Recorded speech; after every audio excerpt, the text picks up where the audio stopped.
जो मिलकर भी ना कर पाए दुनिया के 156 देश, वो काम आज 56 इंच सीने वाले हिंद के शेर मोदी ने कर दिखाया। रूस यूक्रेन युद्ध को रोककर मोदी बनेंगे दुनिया के लिए मिसाल, देखते रह जाएंगे अमेरिका, चीन, पाकिस्तान। इधर हवाबाजी करता रह गया विपक्ष, उधर मोदी ने 7 समंदर पार पलट दिया इतिहास। जी, प्रधानमंत्री नरेंद्र मोदी के यूक्रेन दौरे को लेकर संयुक्त राष्ट्र के महासचिव एंटोनियो गुटेरेस ने उम्मीद जताई है कि ऐसी यात्राओं से ही रूस और यूक्रेन के बीच चल रहे युद्ध को खत्म करने में मदद मिल सकती है। आपको बता दें, पीएम मोदी यूक्रेन के दौरे पर हैं, वो पोलैंड से यहां पहुंचे हैं। संयुक्त राष्ट्र महासचिव के प्रवक्ता स्टीफन डुजारिक ने यह कहा कि यूएन चीफ को उम्मीद है कि राष्ट्र प्रमुखों की यात्राओं से युद्ध को समाप्त करने में मदद मिलेगी। उनसे यूक्रेन में चल रहे युद्ध के बीच प्रधानमंत्री मोदी की यात्रा के बारे में सवाल पूछा गया था। डुजारिक ने जवाब में कहा, हमने कई राष्ट्र अध्यक्षों और सरकार के प्रमुखों को इस क्षेत्र की यात्रा करते देखा है। हमें उम्मीद है कि ये यात्राएं हमें यूएनजीए के प्रस्तावों और अंतर्राष्ट्रीय कानूनों के अनुसार संघर्ष को हल करने में करीब लाएंगी।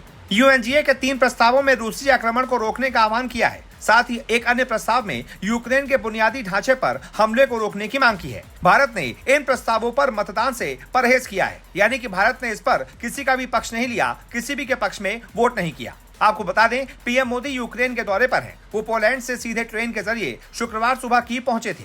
कीव पहुंचने पर भारतीय समुदाय के लोगों ने उनका गर्मजोशी से स्वागत किया था। उन्होंने इस बीच राष्ट्रपति जेलेंस्की से मुलाकात की। पीएम मोदी राष्ट्रपति जेलेंस्की के साथ यूक्रेन नेशनल म्यूजियम पहुंचे थे। इस मुलाकात की कई तस्वीरें और वीडियो सामने आए हैं, जिसमें दोनों को भावुक होते हुए देखा जा सकता है। दरअसल यहाँ दोनों नेताओं ने रूस और यूक्रेन युद्ध के मारे गए बच्चों को श्रद्धांजलि दी थी। यूक्रेन के राष्ट्रपति के आधिकारिक आवास मेरेंस्की पैलेस में पीएम मोदी और राष्ट्रपति जेलेंस्की की मुलाकात होगी।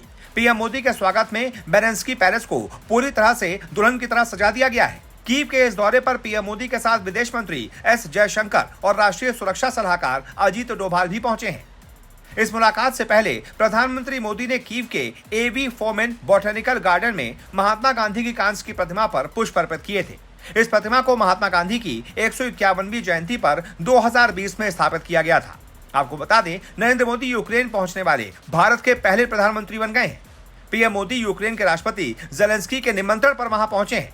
इससे पहले आज तक कोई भी भारतीय प्रधानमंत्री यूक्रेन नहीं पहुंचा था, या यूं कह सकते हैं कि किसी ने भी यूक्रेन के साथ दोस्ती में दिलचस्पी नहीं दिखाई थी। ये प्रधानमंत्री नरेंद्र मोदी की ही दूरदर्शिता है कि विदेशी मामलों में उनकी अलग दिलचस्पी है। बड़े बड़े देशों के साथ उनकी दोस्ती है। बड़े बड़े राष्ट्र प्रमुख प्रधानमंत्री मोदी से गले मिलते हैं, उनके आगे शीश नवाते हैं। पूरी दुनिया प्रधानमंत्री नरेंद्र मोदी को स्वीकार कर रही है। यही एक ग्लोबल लीडर की निशानी है, जिसकी दीवानी पूरी दुनिया है। तभी तो कहते हैं प्रधानमंत्री नरेंद्र मोदी का सीना 56 इंच का है। मौके मौके पर ये 56 इंच का सीना दिख भी जाता है, जैसे यूक्रेन में दिखा है।